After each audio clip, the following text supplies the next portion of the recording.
सच और सच और मैं हूं अरसलान खालिद। आज के प्रोग्राम में हम बात करेंगे इस वक्त जो पंजाब में इलेक्शंस इंतखाबात की मनसूखी का मामला है, उस पर काफ़ी बयानात सामने आ रहे हैं। कल हमने देखा कि आज़म नज़ीर तारड़ साहब ने एक प्रेस कॉन्फ्रेंस की जहां पर उनका ये कहना था कि अगर मुल्क में सियासी इस्तेहकाम चाहिए तो इंतखाबात एक साथ कराने होंगे और एक साथ इंतखाबात से एक लेवल प्लेइंग फील्ड मिल सकेगी जिसके बाद ज़्यादा उंगलियाँ नहीं उठाई जाएंगी। फिर उन्होंने अखराजात का भी हवाला दिया कि किस तरह से अगर 2 दफ़ा इंतखाबात कराए जाते हैं तो ये 100 अरब से ज़ायद की एक मश्क है जो कि एक बड़ा बोझ है मौजूदा माशी हालात में इस वक्त ख़जाने पर।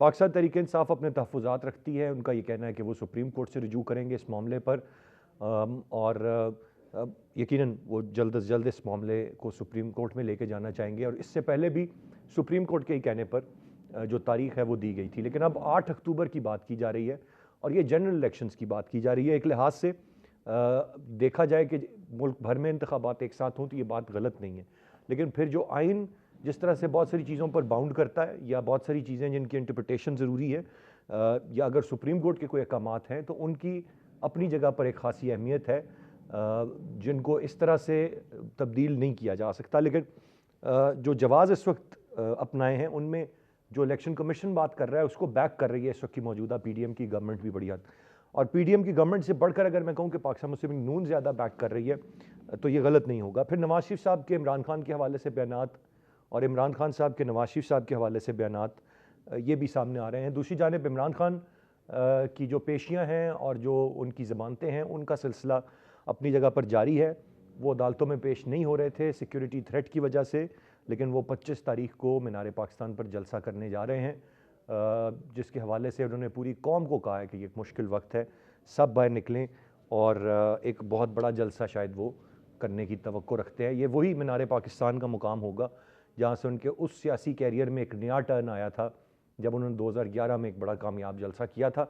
अब ये जलसा भी बड़ी हद तक इन मौजूदा हालात में डिसाइसिव होगा कि उनकी सियासत कहाँ खड़ी है। मैं चाहूँगा तफसील से इस सारे मामले पर आज के प्रोग्राम में हम बात करें। गेस्ट पार्टिसिपेंट्स का तारुफ कराता चलूँ। प्रोग्राम में मैं ज्वाइन कर रहे हैं इफ्तिखार शिराजी साहब, सीनियर जर्नलिस्ट और सीनियर एनालिस्ट हैं। शुएब शाहीन साहब सीनियर कानूनदान हैं, हमारे साथ प्रोग्राम में मौजूद हैं। और नज़ीर लगारी साहब सीनियर जर्नलिस्ट हैं, सीनियर एनालिस्ट हैं, हमारे साथ प्रोग्राम में मौजूद हैं। शिराज साहब, गुफ्तगू का आगाज़ आपसे करते हुए कैसे देखते हैं इस वक्त, अब ये बात तो पहले से ही हो रही थी, जो गो के तारीख का ऐलान भी हो गया था कि इंतखाबात होंगे नहीं होंगे, अब तो वाज़े हो गया, बता दिया गया अखराजात का मामला है, सिक्योरिटी इदारों का मामला है, हालात साजगार नहीं हैं, फिर 8 अक्टूबर का दिन चुना गया है। कैसे देखते हैं आप इस सबको? देखिए, मेरे ख्याल में जो कल का एक तरह से नोटिफिकेशन इलेक्शन कमीशन का आया, बुनियादी तौर पे जो बातें हुक्मरान इत्तेहाद और बिलखुसूस मुस्लिम लीग नून कर रही थी, गोया कि इस मुल्क के अंदर दहशतगर्दी की नई लहर, उसके साथ एक फाइनेंशियल क्रंच और उससे ज़्यादा बढ़ के लेवल प्लेइंग फील्ड की बात, गोया कि तराजू के घोड़े दोनों पलड़े बराबर करने की बात। तो मुझे तो लगता है कि शायद इलेक्शन कमीशन में बैठे लोग मुस्लिम लीग नून के रहनुमाओं को सुन रहे थे और फिर उनको सुन के उन्होंने एक ट्रांसक्रिप्ट तैयार किया और फिर कल उसी को रिप्रोड्यूस करके तो हमारे सामने पेश कर दिया। अगरचे आज की इत्तलात मेरे ख्याल में ये है कि उस ऑर्डर को भी वापस ले लिया गया है, उस नोटिफिकेशन को वापस ले लिया गया है और अब इलेक्शन कमीशन कहीं सदर पाकिस्तान को खत लिखने जा रहा है जिसमें इन सारी मजबूरियों का जिक्र किया जाएगा और उसके बाद सदर पाकिस्तान से नई राय ली जाएगी।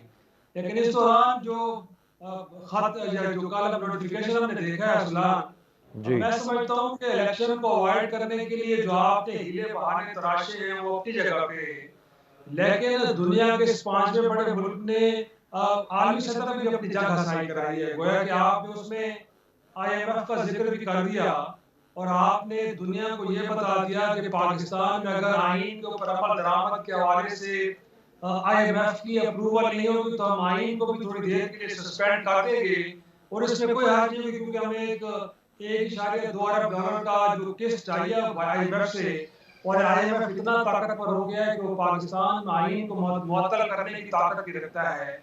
और ये मैं नहीं कह रहा, कल जो एक तरह से नोटिफिकेशन आया इलेक्शन कमीशन में, उसमें इस बात का जिक्र है सेक्रेटरी खजाना को लेके कि जिसमें कहा गया है कि फाइनेंशियल क्रंच है और हमने IMF को कुछ कमिटमेंट्स दिए हैं कि इस मुल्क के अंदर जो भी स्पेंडिंग होगी वो IMF से पूछ के होगी। तो मैं समझता हूँ कि इससे बड़ी जगहसाई पाकिस्तान की हो नहीं सकती।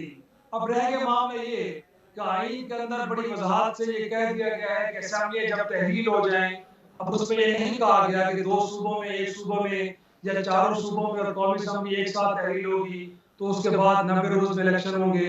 अब मेरे ख्याल में इसकी तशरीह आप करने की जरूरत जरूर पेश आई है, लेकिन अगर आप ये समझते हैं कि मुल्क के अंदर एक साथ इंतखाबात होंगे, तो फिर आपने सूबाई असम्बलियों को तहरीर करने की प्रोविजन क्यों रखी? गोया कि जब इमरान खान साहब खैबर पख्तूनख्वा और पंजाब की असम्बली तहरीर करने जा रहे थे, तो उस वक्त आप आइन की तशरीह कर देते, आप ये बता देते कि मुल्क के अंदर एक साथ इंतखाबात होंगे और अगर बाकी असम्बलियां बाकी रह गई तो फिर इन असम्बलियों की तहरीर की कोई कानूनी और आईनी हैसियत नहीं होगी, ताकि क्लैरिटी आ जाती।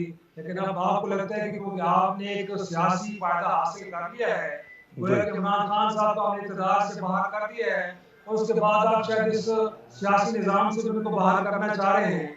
तो अगरचे आपको लगता है कि असम्बलियों की तहरीर तो दुरुस्त हो गई है, लेकिन इलेक्शन के निकात अब दुरुस्त नहीं होगा। गोया कि वो एक साथ होने चाहिए। अगर एक साथ नहीं होगा तो 2 सूबों में किसी और जमात की हुकूमत होगी और जब कौमी असम्बली और बाकी मुल्क में राइट। इंतखाबात होंगे तो वो फिर शायद फेयर एंड फ्री नहीं हो सकते। तो मैं समझता हूँ कि आप ये कोई इन वजूहात को, इन हीले बहानों को, इन आईनी मूशगाफियों को सुनने के लिए तैयार नहीं है।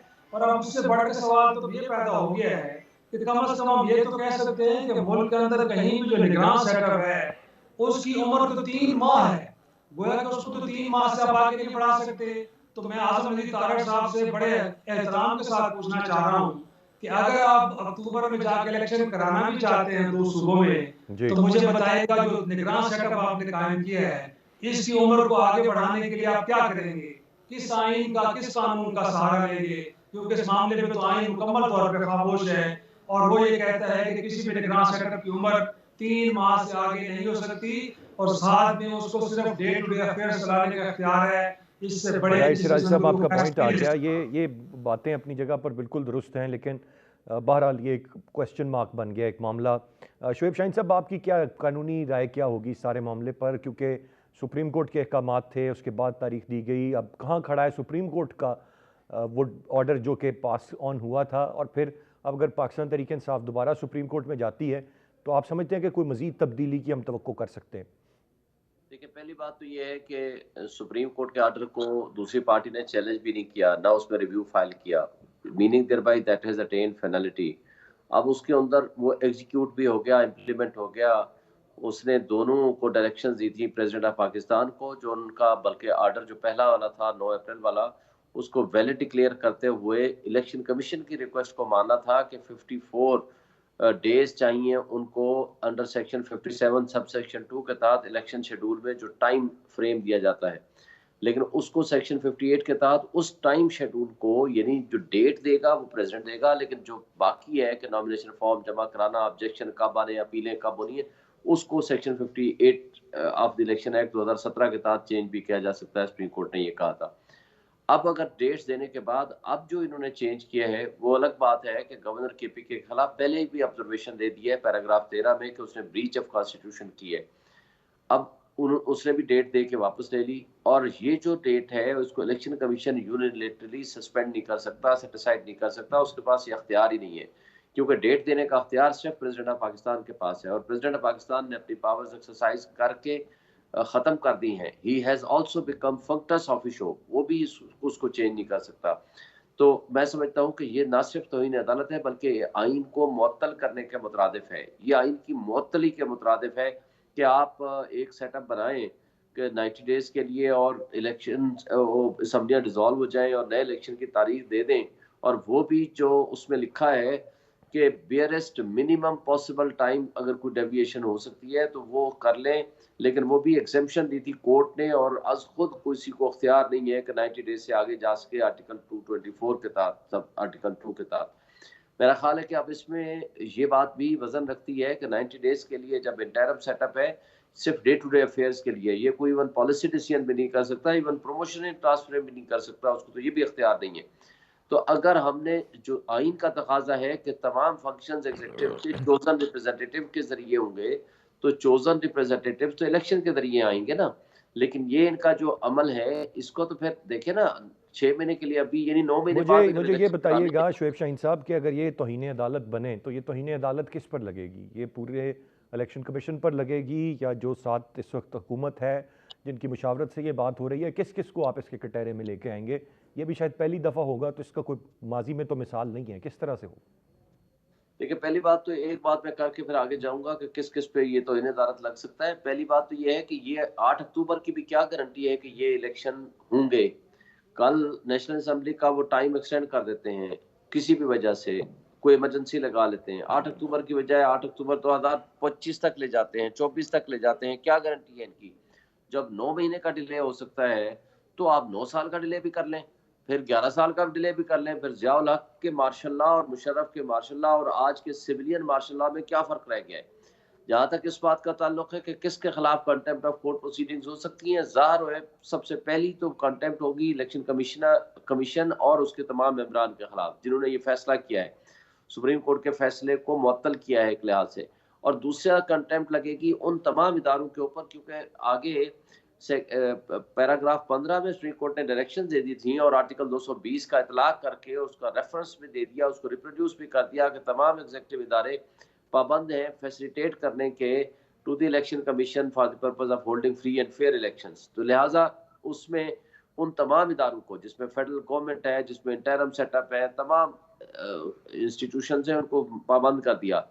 तो पहले तो कंटेम्प्ट लगेगी इलेक्शन कमीशन में उसके मेंबरान पे, और उसके बाद जिन लोगों ने, इस कैबिनेट वालों ने ये कह दिया कि नहीं जी हम फंड नहीं दे सकते, हम मिनिस्ट्री ऑफ इंटीरियर के जो आई थी समरी के जी हम नफरी नहीं दे सकते, उन सब के प्राइम मिनिस्टर पे सबसे पहले, और उसके बाद उनके राइट। मिनिस्टर्स पे और सेक्रेटरी इंटीरियर पे और सेक्रेटरी डिफेंस पे, इन पे बहरहाल कंटेम्प्ट भी लगेगी। और मुझे तो ये लगता है कि इसमें आर्टिकल 6 का इतलाक भी हो सकता है, ये आइन को मुअत्तल करने के मुतरादिफ है। आइन की अगर एक शेख को भी आप मुअत्तल कर दें, ये सिर्फ अनकॉन्स्टिट्यूशनल एक्ट नहीं होगा, गैर आइनी काम नहीं है, ये आइन को सस्पेंड और एब्रोगेट करने का मुतरादिफ है। तो मैं समझता हूँ कि ये बहुत राइट सीरियस सर, ऑफेंस है पॉइंट और आ गया। सीरियस किस्म की ये वायलेशन कर रहे हैं, जो कि इनको नहीं करनी चाहिए, क्योंकि ये जमहूरी ताकतें अगर अपने आप को कहती हैं, तो सबसे पहला जमहूरियत का तकाजा ये है कि आप इलेक्शन को इल्तवा नहीं कर सकते, और आइन उसका हल देता है। ये नहीं है कि ये कहें जी पैसे नहीं, फलां नहीं, ये नहीं है, सिक्योरिटी नहीं दे सकते, दहशतगर्दी है। 2013 और 2007 से बड़ी दहशतगर्दी और कौन सी होगी? लेकिन ये तो फिर एक राइट शुएब प्रेसिडेंट शाहीन हो साहब, पॉइंट जाएगा, आपका हर आ रोज। गया। गुफ्तगू का सिलसिला जारी है, एक ब्रेक की जाने बढ़ेंगे, ब्रेक से वापस आकर मजीद नज़ीर लगारी साहब की जाने बढ़ूंगा। लगारी साहब, आपने जो कानूनी राय है वो सुनी, शुएब शाहीन साहब ने जिस तरह से बताया, इफ्तिखार शिराजी साहब का भी तज्जिया आपने सुना, लेकिन इस वक्त जो आज़म नज़ीर तारड़ साहब हैं या नून लीग है या बहुत सारे नाकिदीन हैं, वो बात करते हैं कि एक शख्स की ज़ाती अना की भेंट नहीं चढ़ाया जा सकता। यानी कि वो कहते हैं कि एक शख्स ने सिर्फ अपनी ज़िद में 2 असम्बलियाँ तोड़ दी, ये कहाँ की बात है? कि लेकिन कोई गैर आइनी काम तो उन्होंने नहीं किया, काम तो आइनी है, फिर क्या तनकीद बनती है कि वो जब भी असम्बली डिज़ोल्व कर दें, ये उनका प्रेरोगेटिव है। इसमें आप किसको सही और किसको गलत देखते हैं? अगर ये बात की जाती है कि आम इंतखाबात वक्त पर हो जाएं, तो बज़ाहिर ये बात में वज़न है, ये ठीक नज़र आती है, लेवल प्लेइंग फील्ड की बात सही नज़र आती है, लेकिन आइन से मुतसादिम है। बहुत शुक्रिया हसन। मैंने 2 इंतहाई मोहतरम दोस्तों की आरा सुनी हैं। हम अपनी अदलिया के तारीख़ी रिकॉर्ड को भी जानते हैं, जिसने 56 से लेकर अब तक 4 मार्शल लॉ को वैलिडेट किया और 4 मार्शल लॉ को नज़रिया ज़रूरत के तहत कबूल किया, और न सिर्फ कबूल किया बल्कि आमिरों को अख्तियार भी दिया कि तुम आइन में मर्ज़ी से अपनी तरमीम भी कर सकते हो, जो चाहो कर सकते हो। हमारा अदलिया का ये एक ट्रैक रिकॉर्ड है, और अदलिया की जानिबदारी और गैर जानिबदारी पर भी हमने माज़ी में बड़ी बड़ी चीज़ें देखी हैं।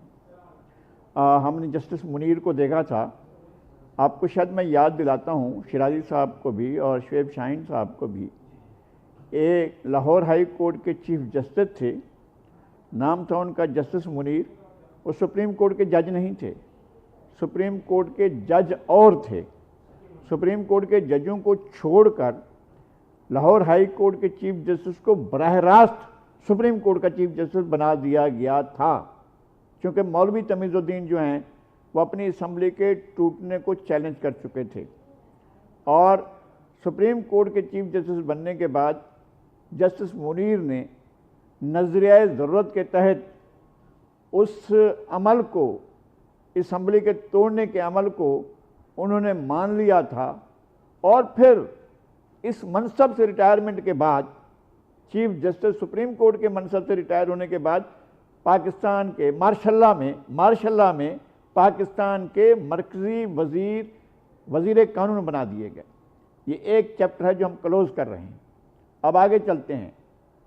जस्टिस उसके बाद दूसरा मार्शल्ला लगता है, उसको वैलिडेट किया जाता है और बाद में जब मार्शल्ला ख़त्म हो गया, मुल्क टूट गया, तो याह्या खान के मार्शल्ला को चैलेंज जो किया था अस्मा जिलानी ने, जो बाद में अस्मा जहांगीर के नाम से मशहूर हुई, उनके फैसले में याह्या खान के इक़्तिदार से हट जाने के बाद कमाल बहादुरी से सुप्रीम कोर्ट ने याह्या खान को गासिब करार दे दिया। अब आते हैं तीसरे मार्शल्ला में जी। तीसरे मार्शल्ला के दौरान जब ये फैसला आने वाला था बेगम नुसरत भुट्टो केस में, तो ये रात के डिनर में अनवारुल हक अगले दिन फैसला सुनाने वाले थे, उनसे जाकर पूछा शरीफुद्दीन पीरजादा ने, जो अटॉर्नी जनरल थे, पूछा कि जस्टिस अनवारुल हक साहब, आपने चीफ मार्शल एडमिनिस्ट्रेटर को आइन में तरमीम का अख्तियार दिया है? तो उन्होंने कहा मैं कैसे दे सकता हूँ, आइन में तरमीम का अख्तियार तो मैं नहीं दे सकता हूँ, इसलिए कि वो तो पार्लियामेंट करती है।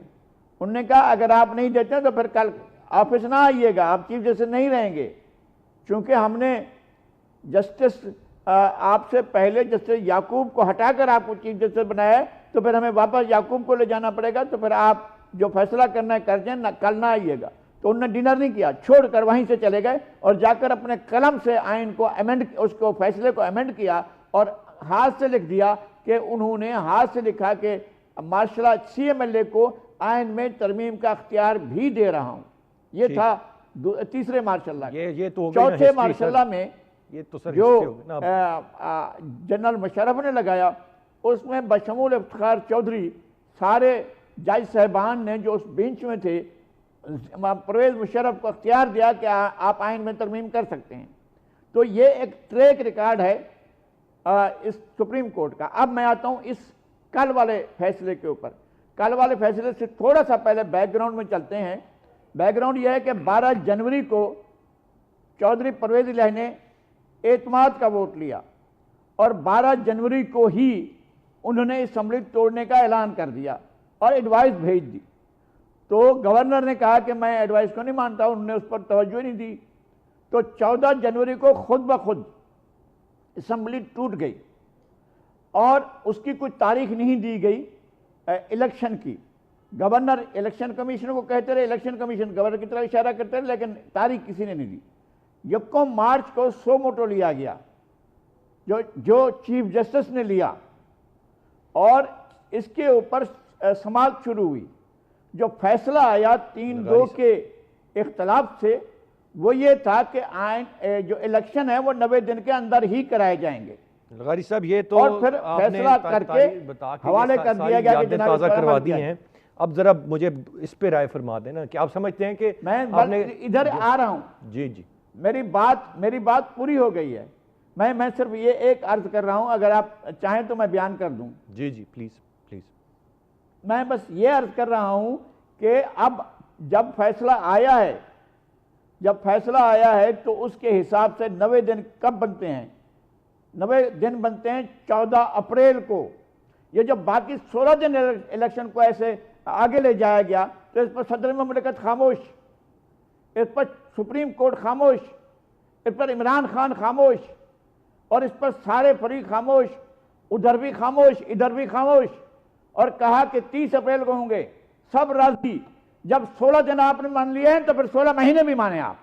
ये क्या बात हुई कि नजरिया जरूरत आपका हर जगह पर अप्लाई करेगा? और जब आपने 90 दिन का फैसला दे दिया है तो फिर क्यों सो मोटो नहीं हुआ कि जनाब ये आगे कैसे निकल गया है? 14 अप्रैल को इलेक्शन होने थे, तो 14 अप्रैल को तो नहीं हुए, वो तो 30 अप्रैल को हो रहे हैं। अब उसकी मर्जी है कि वो कहें कि हम 30 अप्रैल को भी नहीं करा सकते, हम आगे जाकर कराएंगे। मैं जरा शराजी तो साहब की हम जानिब वापस चलते जाऊंगा। रहे ठीक है, नजरिया जरूरत के तहत। और अगर इसको पहले फैसला करना है तो वहां से शुरू करें जब फवाद चौधरी ने कौमी असम्बली में कहा आर्टिकल 5 पढ़ते हुए कि जनाब यह आइन की खिलाफ वर्जी, हमें आइन का तहफ़्फ़ुज़ करना है, तो फिर उसने सूरी ने कहा कि मैं आर्टिकल 6 नाफिज कर रहा हूं और तहरीक एतमाद को मुस्तरद कर रहा हूं। यह था एब्रोगेशन, यह था सबवर्जन, यह था सस्पेंड करना आइन को, यह था अबाइंस में रखना आइन को। यह आइन का मजाक उड़ाया गया था, आइन को तोड़ दिया गया था उस दिन। तो उसको क्यों नहीं बात करते हैं आप लोग, उस पर क्यों खामोशी छा जाती है? लगारी साहब, पॉइंट आ गया आपका, मैं आगे बढ़ूंगा। ज़रा चाहे साहब रिस्पॉन्ड करना चाहेंगे आप? एक तो जो लगारी साहब ने बात की, बात में वजन तो है कि तब क्यों नहीं बात करते और नजरिया ज़रूरत, और अब अगर वो 16 दिन आगे हो सकते हैं तो 16 महीने भी आगे हो सकते हैं। लगारी साहब ये क्या? बिल्कुल, इसमें तो कोई शक नहीं कि बड़ी एक आपने खतरनाक प्रेसिडेंट सेट करने जा रहे हैं, गोया कि एक नया रास्ता खोल रहे हैं। और ये हम समझते हैं कि ये भी एक माशाल्लाह की एक किस्म है, एक शक्ल है कि आप अगर इस मुल्क के अंदर आप पार्लियामान को सस्पेंड कर दें, इस मुल्क के अंदर पार्लियामानी निज़ाम को मुअत्तल करके रख दें, इस मुल्क के अंदर इलेक्शन के इनेकाद के सिलसिले को रोक दें, उसके जो वजूहात जो भी हों, बाज़ औक़ात लगता है कि शायद वो जेन्युइन है, लेकिन बाज़ औक़ात इस तरह की वजूहात खड़ी भी जाती हैं। तो मैं समझता हूँ कि इसमें कोई शक नहीं कि एक बार फिर आप नज़रिया ज़रूरत को जिंदा कर रहे हैं। अब उसकी शक्ल एक नई तरह से है, इस बार आप अदालतों के जरिए नहीं बल्कि कुछ और तरीकों से आप इसको जिंदा कर रहे हैं और इसको नाफिज़ अमल कर रहे हैं। लेकिन आज के दिन सियासतदान को ये सोचना चाहिए कि बुनियादी तौर पे इस सारे खेल में नुकसान किसका हो रहा है। नुकसान इस मुल्क में सियासतदानों का हो रहा है, नुकसान इस मुल्क में जमहूरियत का हो रहा है, नुकसान इस मुल्क में पार्लियामान का हो रहा है, नुकसान इस मुल्क में जमहूर का, गोया कि अवाम का हो रहा है। तो अगर आपको लगता है कि इस वक्त जो नजरिया जरूरत के तहत चीजों को इल्तवा में डालने की कोशिश की जा रही है और उसका फायदा सियासी तौर पे, वक्ती तौर पे आपको हो रहा है और आप इस पे खामोश रहने की बजाय बल्कि इसकी एडवोकेसी कर रहे हैं, और आज़म नज़ीर तारड़ जैसे लोग, मैं बड़ी कदर करता हूँ, ला के बड़े अच्छे स्टूडेंट है वो, उस वक्त उसके वजीरे कानून है, लेकिन जिस अंदाज में उन्होंने आज या कल बैठ के इलेक्शन कमीशन के इस इक़दाम की वकालत की और उसकी तारीफ की है, मैं समझता हूँ कि मेरे लिए बड़ी हैरानकुन बात थी। तो गोया कि 6 माह के वक्ती फायदे के लिए आप एक ऐसे गैर कानूनी और गैर आईनी इक़दाम की तारीफ कर रहे हैं कि कल को जब इस तरह का इक़दाम आपको नीचा दिखाने के लिए, आपको सिस्टम से बाहर निकालने के लिए इस्तेमाल होगा तो फिर क्या करेंगे? क्योंकि आप तो चीजें नहीं भूलती, अब तो मीडिया के थ्रू चीजें जिंदा रहती हैं और आज आपकी कही बातें कल आपके लिए नुकसानदेह साबित हो सकती हैं। तो मैं समझता हूँ कि ये तरीके अब पुराने हो चुके हैं, इनको डिनाउंस करें और आगे बढ़ें। और इसमें कोई शक नहीं है कि हम इस वक्त हुकूमत वक्त को तरकीब का निशाना बना रहे हैं, बिल्कुल बनाना चाहिए, क्योंकि इस वक्त सब चीजें उनके हाथ में, अगर वो चाहें तो कल के दिन चीजें स्मूथ हो सकती हैं। लेकिन इमरान खान साहब को भी थोड़ा सा मेहनत तरकीब बनाना चाहिए। जब उनकी हुकूमत के खिलाफ तहरीक अदम एतमाद आई थी और वो इतने भोले नहीं हैं, उनको लग रहा था, उनको शायबा था, तभी वो बार बार आर्मी चीफ को बुला के पूछ रहे थे कि ये क्या हो रहा है और चीजों को मैनेज करने की कोशिश करें, इस चीज को आप एक तरह से डिसमेंटल करें।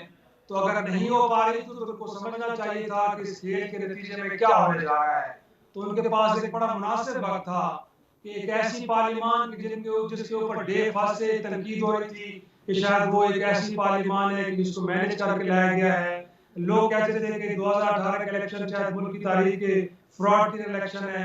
आपको याद होगा पीडीएम में बैठी जो जमातें हैं, वो मौलाना फजल रहमान साहब हों, वो नवाज शरीफ साहब हों या वो आसिफ अली जरदारी हों, सभी ये कहते थे कि ये फ्रॉड पार्लियामान है, लेकिन आज उसी में बैठे हैं, उसी से ताकत हासिल कर रहे हैं, उसी के जरिए वो ताकत के मजे भी ले रहे हैं। तो मैं समझता हूँ कि इमरान खान साहब को चाहिए था, वो मुनासिब वक्त था कि उस वक्त असेंबली को तहरीर करके नए इलेक्शन की तरफ चले जाते।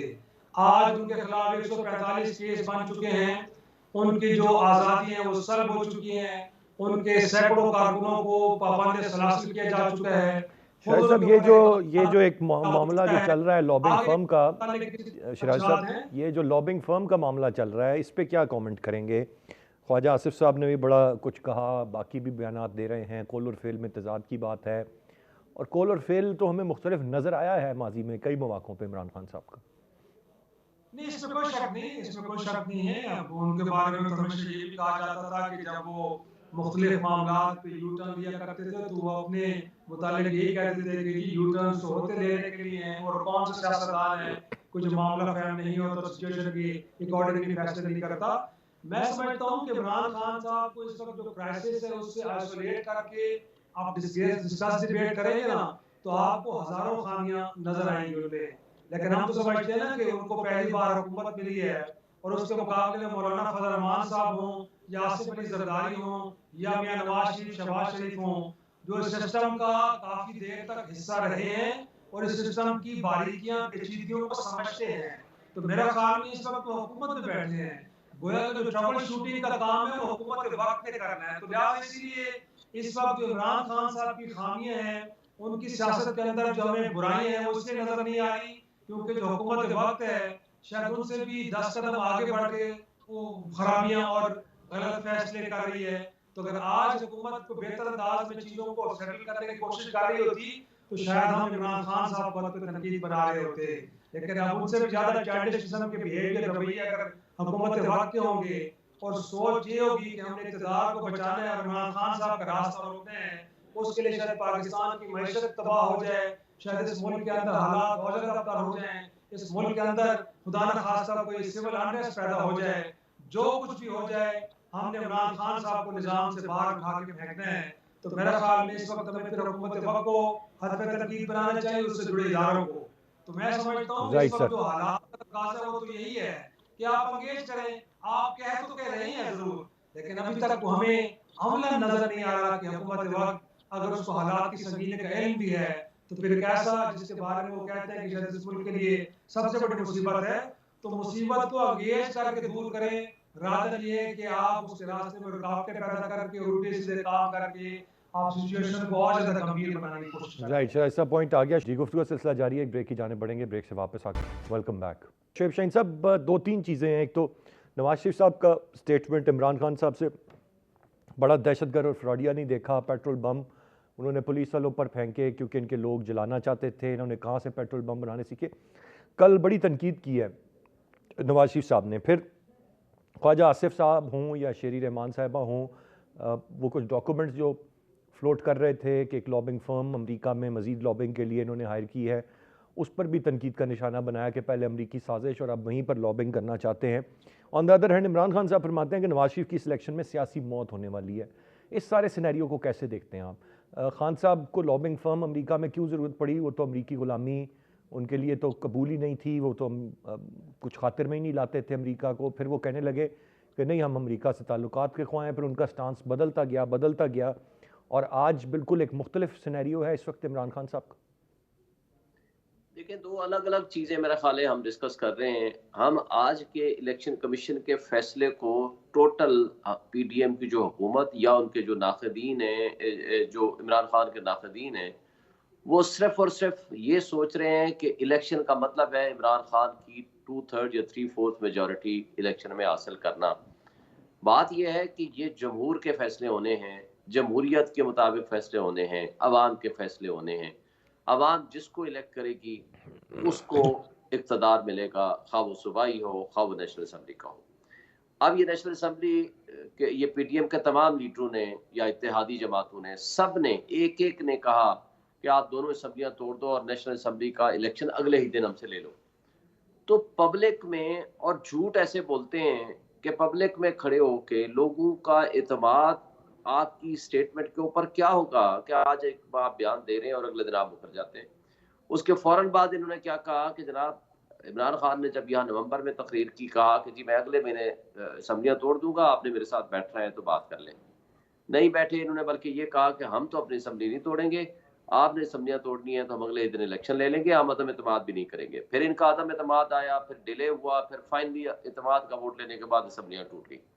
उसके बाद इन्होंने कहा जी हम तो इलेक्शन चाहते हैं, इलेक्शन में जाएंगे, और आज इलेक्शन से वो भाग रहे हैं। आपके सामने ही जो कुछ मैं उस तफसीलात में नहीं ठीक है, ये तो हो गया बात ना। ये है, बात सिर्फ सिंपल ये है कि सियासी तौर पर एक सियासी कायद दूसरे सियासी कायद के खिलाफ बात करता है, एक तीसरे के खिलाफ बात करता है, मैं उस पर नहीं जाना चाहता। जो नवाज शरीफ साहब इस वक्त और इमरान खान के मुकाबले का फ़र्क है, इमरान खान पे कातिलाना हमला हुआ, वो पब्लिक में बैठा हुआ है, वाहिद लीडर है पाकिस्तान का जिसके खिलाफ 100 से ज़ायद मुकदमात 8 महीने में दर्ज हुए हैं। ये पाकिस्तान की तारीख का मैं अनोखा वाक़या है। शोएब शाहीन साहब जो जानना चाह रहा हूँ, जो इस वक्त जो लॉबिंग फर्म और उनका मैं अमेरिका आ के रहा हूँ ना हवाले सर, से, उसी तरह आपने 2 सवाल किए थे, मैं पहले सवाल का जवाब दे के दूसरी तरफ आ रहा हूँ।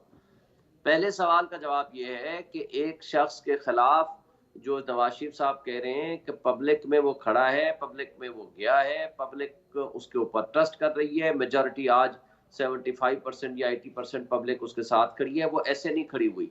वो दो चीजों को कंपैरिजन कर रहे हैं। एक है उसका किरदार जो पब्लिक में जाने के बाद, दूसरा उसकी परफॉर्मेंस जो 3.5 साल रही, और उससे ज्यादा इंपॉर्टेंट है इनका कंडक्ट। इनके चेहरे सामने आए हैं जी, इन्होंने 11 महीने में जो लोगों को गवर्नेंस दी है, जो मुल्क का बेड़ा गर्क कर दिया है और तबाह बर्बाद कर दिया है फाइनेंस को, और उसके साथ हमारे सोशल सेटअप को, और उसके साथ पॉलिटिकल पोलराइजेशन और political victimisation, human rights violation एक इंतहा को लेकर गए।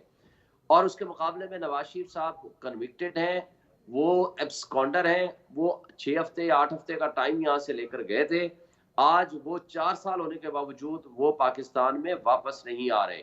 किस दिन का इंतजार कर रहे हैं ये उनको पता होगा। अब मैं आता हूँ, लॉबिंग फर्म अगर हायर की है, मेरे नॉलेज जी, में नहीं है, अगर की है, पाकिस्तान हो या बाहर की दुनिया का कोई शख्स हो, कोई भी शख्स अपनी पार्टी या अपना इमेज बेहतर करने के लिए वो अगर लॉबिंग फर्म हायर करते हैं, जो कि वहाँ का कानूनी तरीकाकार है, वो पीटीआई पाकिस्तान ने नहीं की, वो वहाँ की पीटीआई की जो उनकी अपनी ज़ैली तंजीम जो अमेरिका की है, जो कि अपने उनके कानून के तहत और ताबे वहाँ रजिस्टर्ड है, अगर वो कोई अपने तय फैसला करते हैं और उसके लिए वो प्लानिंग करते हैं, तो मेरा ख्याल है इसमें कोई हर्ज भी नहीं है, क्योंकि वहाँ का उसूल और वहाँ का लॉ उनको परमिशन देता है। अभी 500 वहाँ के फिजिशियंस ने, पाकिस्तानियों ने इकट्ठे होके यूनाइटेड नेशंस को भी खत लिखा, बाइडन को भी खत लिखा। तो इस तरह के कोई इलीगल एंड अनकॉन्स्टिट्यूशनल काम नहीं है। इमरान खान वो वाहिद लीडर है जिसने बबांगे तोहल जहां भी खड़ा हुआ, खा वो यूनाइटेड नेशंस हो, खा वो अमेरिका हो, खा वो रशिया हो, वो जहां जाना था वहां गया, पाकिस्तान के मफाद का तहफ़्फ़ुज़ किया। ओआईसी की राइट। वज़ाए शोएब शाहीन खारजा की साहब, कॉन्फ्रेंस मार्च पिछले आपका साल पॉइंट आ बात गया, हुई मैं थी और ज़रा उससे नज़ीर पहले भी। नज़ीर लगारी साहब तो का मैं पॉइंट ऑफ व्यू समझता भी ले हूँ कि लूँ। अगर इंटरनेशनल लेवल में अगर आप लीडर्स का शुमार करना शुरू करें, पाकिस्तान के अगर मुसलमानों के अगर पहले 5 बंदों का नाम लेंगे, तो उसमें अगर एहतराम, रिस्पेक्ट और ट्रस्ट का रिश्ता अगर आएगा, तो उसमें पाकिस्तान में सिर्फ और सिर्फ इमरान खान का आएगा, और बाकी दुनिया के ममालिक, मुस्लिम ममालिक का अगर नाम लेंगे तो वो राइट सर, उसके बाद आएंगे। बिल्कुल सही। लगारी साहब, इत्तेफाक करेंगे आप इस बात से, और आपकी क्या राय होगी इस लॉबिंग फर्म के हायर करने पे? शोएब शाहीन साहब माहिर कानून हैं, वो कहते हैं कि कोई इलीगल काम नहीं है। 5 बड़े दुनिया इस्लाम के लीडर्स में इमरान खान का नाम आएगा। शुएब साहब बड़े आदमी हैं, जाहिर है शुएब शाहीन साहब जो हैं वो जिसको चाहें, और वैसे भी मुफ्ती साहब भी हैं, वो चाहें तो फतवा भी दे सकते हैं, उनके पास तमाम अथॉरिटीज़ हैं। वो जिसको चाहें मुहब्बे वतन कहें, इमरान खान की तरह, जिसको चाहें कि दुनिया का सुपरमैन कह दें। ये तो वाकई सुपरमैन है, इसमें तो कोई शक नहीं है। ये सुपरमैन इतना बड़ा सुपरमैन है, इसके सामने आइन की कोई हैसियत नहीं है, कोर्ट की कोई हैसियत नहीं है, अदालतों की कोई हैसियत नहीं है। वो अहमक लोग जो मुकदमे बना रहे हैं, उनको ये पता नहीं है कि इनको कोई कोर्ट में नहीं ले जा सकता है। वो तो मुकदमे बनाए जा रहे हैं, अपने अपने गुनाह बढ़ाए जा रहे हैं, और वो भी पता नहीं कौन बना रहा है। वो बनवाने वाले बनवा रहे हैं ताकि इसका इमेज बढ़ता रहे। वो पहले दिन भी यही हुआ था, जब ये कहा था नहीं साजिश नहीं हुई थी, मुदाखलत हुई थी, तो उस वक्त भी इमेज बिल्डिंग हो रही थी। और वो जो जहां लाडला था वो आज भी लाडला है, और अब जो कुछ भी हो रहा है इस लाडलेपन के लाड को और ज्यादा स्तर पर उठाकर और ज्यादा आगे ले जाने की कोशिश है, ताकि वो अपने मतलूबा नतायज हासिल करें। ये इंटरनेशनल खेल है, बहुत बड़ा खेल है।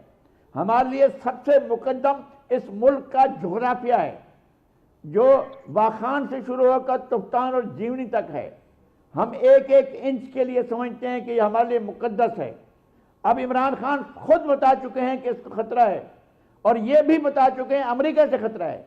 ये भी बता चुके हैं कि पहले उन्होंने फौज को ख़त्म करना है, फिर आईएसआई को ख़त्म करना है, और फिर पाकिस्तान को ख़त्म करना, तोड़ना है, 3 टुकड़ों में बांटना है। ये इमरान खान बता चुके हैं। तो अब ये गए हैं वहाँ पर अपनी खिदमत गुजारी के लिए, ये उसी खिदमत गुजारी पर काम कर रहे हैं। अगर आगे जाकर मुल्क को नुकसान, अच्छा ये जो पॉपुलरिटी का बनाया गया ना हवा, ओहो बहुत पॉपुलर है, ये नहीं है पॉपुलर। ये चंद लोग हैं एक्टिवेट हो जाते हैं, जो राय आमा को मुतासर करते हैं। ये 1000 हैं, ये 5000 हैं, ये 1 लाख हैं, ये 2 लाख हैं, ये 1 करोड़ हैं, मगर ये 22 करोड़ नहीं है भाई। इनको 22 करोड़ ना समझा जाए। पाकिस्तान के 22 करोड़ अवाम इनके पीछे नहीं खड़े हुए हैं। इनके जब से ये सियासत में है, पाकिस्तान नुकसान की तरफ जा रहा है। तबाही की बुनियाद उस पर रखी गई जब जनरल बाजवा भाई ये कह रहे हैं ना कोर्ट मार्शल होना चाहिए, जरूर होना चाहिए, और ये पूछना चाहिए कि लाडला के लिए सहूलतकारियां क्यों की थी, जहाज कैसे चलाए गए थे, इनके मुखालफिन को बिठाया कैसे गया था, कैसे उनको उससे हटाया गया इंतखाबी मंजरनामे से, कैसे उनकी पार्टियों को खींच कर इनके साथ शामिल किया गया, कैसे सराय की सूबा महाज बनाया गया, कैसे सराय की सूबा महाज को इनमें जम किया गया, पहले कैसे वो जो ट्रैक्टर या कुछ जीप शीप बनाई गई थी वो कहाँ बनी थी, कैसे उनके 35 सरकान काटे गए थे और उनको अलग पार्टियों उसको जो है अलग इलेक्शन लड़ाए गए, सिर्फ इसलिए कि लाडला जीत जाए। लाडले के आने के बाद जो तबाही शुरू हुई है वो आज तक जारी है, और इसमें कोई शक नहीं है कि ये एक आलमी एजेंडा है जिसका इजहार इमरान खान ने खुद कर दिया था। आपके इदारे को अगर नुकसान पहुंचता है, आपके अगर स्पाई एजेंसी को नुकसान पहुंचता है, तो इमरान खान उसके बारे में पहले ही कह चुके हैं। आप देख लेंगे कि फिर आगे क्या होता है। ये उस एजेंडे के मुताबिक पूरा, और इमरान खान की जो लॉबिंग फिल्म्स हैं वो भी हायर हो रही हैं। Extremely opposite point of views हैं जो हमने सुने, एक लगारी साहब का और जो शेख शाहीन साहब जो बात कर रहे हैं, आलम इस्लाम के 5 लीडर्स में उनका शुमार वो कर रहे हैं।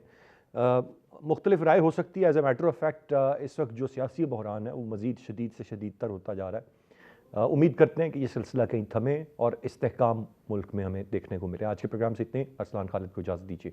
अल्लाह।